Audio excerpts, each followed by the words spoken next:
And this goes out to all the subscribers and the single ticket buyers. The first play of the Arden season is August, Osage County by Tracy Letts. It's a family drama with a lot of dysfunction. It's about three sisters coming home and in search of their father, and they have a very intense mother who's this production it's in the exact spirit that it was written for a total ensemble where everyone is a star, where everyone is a high caliber actor who's able to sink their teeth into challenging, exciting material. This season I will be appearing in The Whipping Man, which will be performing up in the Arcadia. The Whipping Man is a story set during the week just after the surrender at Appomattox Courthouse of the Civil War, and a young Jewish American Confederate soldier returns to his family's crumbling home to find two slaves there, and the play sort of takes us on their journey through Passover and discovering things about themselves and their history and how their histories intertwine. I don't want to give away too much. Incredibly beautiful parallel between the exodus of the Hebrew slaves from Egypt and these two slaves experiencing freedom in the United States after the Civil War. One night you go to sleep in your property and the next morning you wake up and you're not. And what is that next day like? Clybourne Park is a story about a house and a neighborhood and how that neighborhood changes throughout the decades. People coming and going and different communities growing and thriving and then diminishing. The first act takes place as A Raisin in the Sun is taking place, if that makes any sense. So it's right before the house is about to be sold.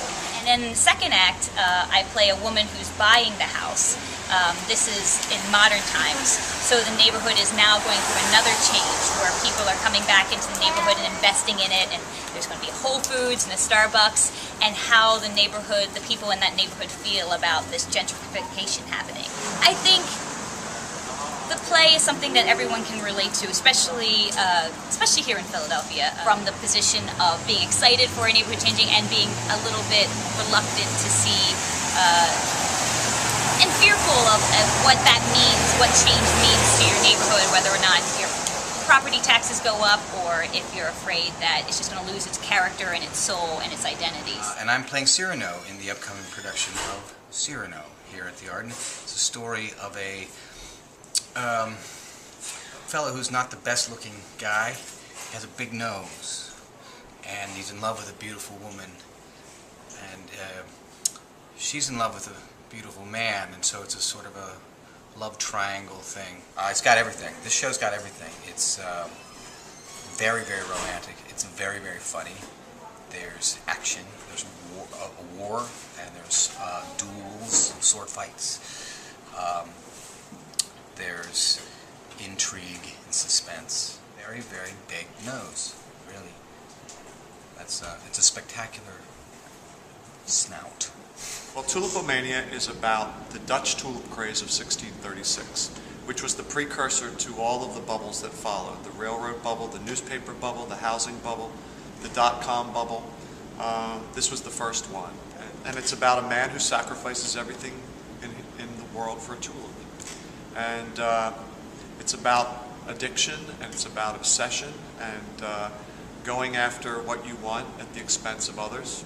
The play is set in modern day Europe, in Amsterdam, and it takes place in 1 hour and a half in this pot bar.